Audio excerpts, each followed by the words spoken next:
All right, traders, let's dive on in and bring on here Greg Milano, CEO of Fortuna Advisors. Welcome to the show, Greg. Thanks, Mitch. Thanks for having me on. Excited to go ahead and dive on in. I know that you are probably one of the best to talk to about this. How do you feel about the Inflation Reduction Act? And what does the excise tax on stock buybacks do for investors? Yeah, I think the part of the act that I'd like to really focus on is the buybacks, because the buybacks, I think, are the potential really misstep, I think, on the part of the leaders in Washington. Buybacks serve a really important purpose. They allow us to recycle capital from older, more mature companies that really don't have enough good investment opportunities to reinvest it all back into the business. Very often those companies generate a lot of cash flow. They just don't have a lot of things to do with the cash flow. By allowing buybacks and not restricting them in any way, and of course, any tax that we put on something tends to make less of it happen, that capital can be sent back to investors who can then reinvest it in the next round of Apples and Amazons, the up and coming more entrepreneurial companies that are usually capital starved and need money. And so, this recycling of capital that buybacks allows for is just a great way to sort of fuel the economy and a great way to grow jobs over time.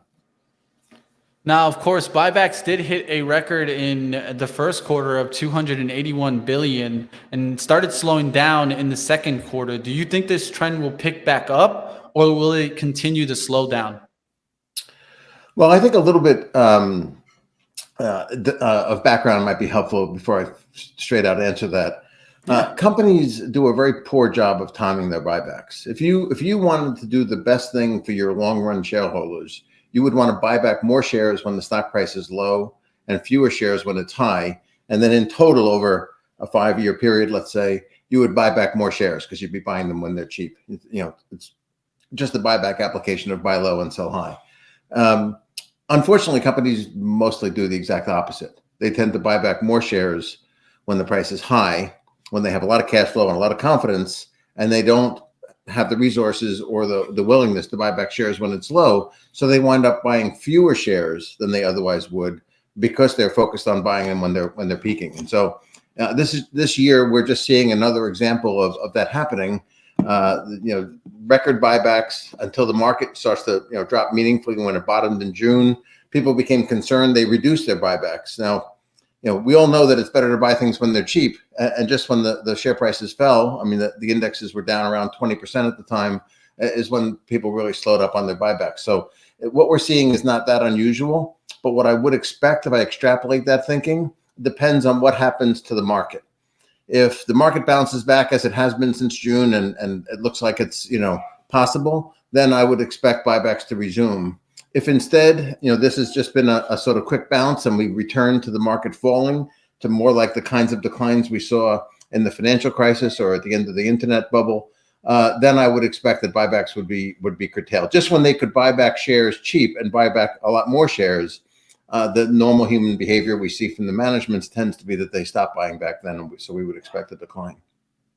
Now let's go diving a little bit more into some of the kind of fundamentals and doing some reports. Why is it important to know how to kind of look into balance sheet forecasting? How could this help investors? Yeah, I mean, I think that it's important. When you want to understand the performance of a company, you need to look at a few key drivers, and we think it's best to have a way of combining those drivers. You want to look at the growth of a company, of course. You want to look at the profit margin of the company or the cash earnings margin, but you also want to look at how much capital it takes in order to produce that growth and those earnings. And there are many ways to do that. There are very traditional return on capital, return on equity type measures that can be used. But like most percentage measures, they only tell you part of the story. They tell you quality, but they don't tell you quantity. The most successful companies are able to grow, put more capital to work at a high return on capital, a return on capital higher than the investor's sort of required return or cost of capital. And so you need a measure that kind of brings all that together.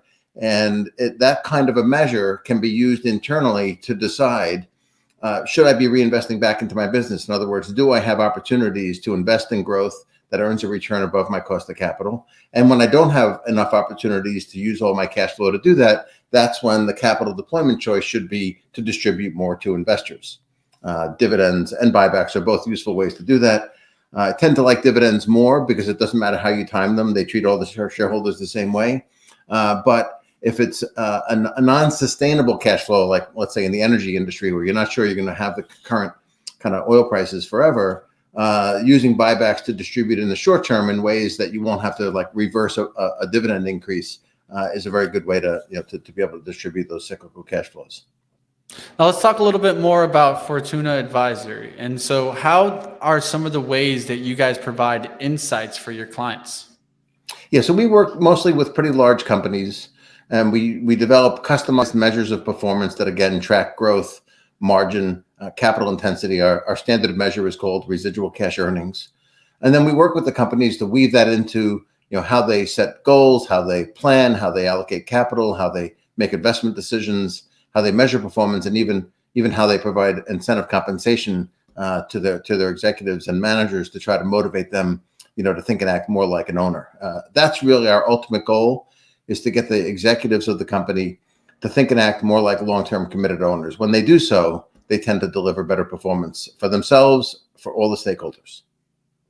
Now let's kind of a general question to end here is what would be one tip that you could give a new investor out there that's just starting? I know that you have history here, and so how should they approach maybe investing for the first time? Okay, well, I think you want to look for companies that you believe have some kind of differentiation, some kind of thing they do better than their competition. That's usually what it takes in order to be able to produce returns on capital above the cost of capital. And so finding companies that seem attractive to you in terms of their business model, their business is the first step. And then you want to look at their performance and their valuation. I think new investors tend to look for good companies, which is good, but they don't always look at whether or not the company's trading at a good price. And so take a look at EBITDA multiples, earnings multiples, the usual sort of valuation indicators. Compare them to other companies in a similar industry or other companies growing at some similar rates to the one you're looking at, and use that as a guide as to whether the company is cheap or not. And my last point would be recognize that sometimes the market's high and sort of everybody has a high multiple, and sometimes the market's low, everybody has a low multiple. Try to deploy capital into areas that are maybe a little out of favor at times, areas where the valuation multiples might be lower than the rest of the market. If you do that systematically over time, you'll be building a strong portfolio. Love that approach, and then definitely it's all about the time frame that you have, and I love how you give in there. Sometimes maybe the out of favor things in the long run can get you back probably the most return. And so thank you for coming on today, Greg Milano, CEO of Fortuna Advisors. We'll definitely have you back on, and keep watch on those buybacks. Thanks for having me, Mitch.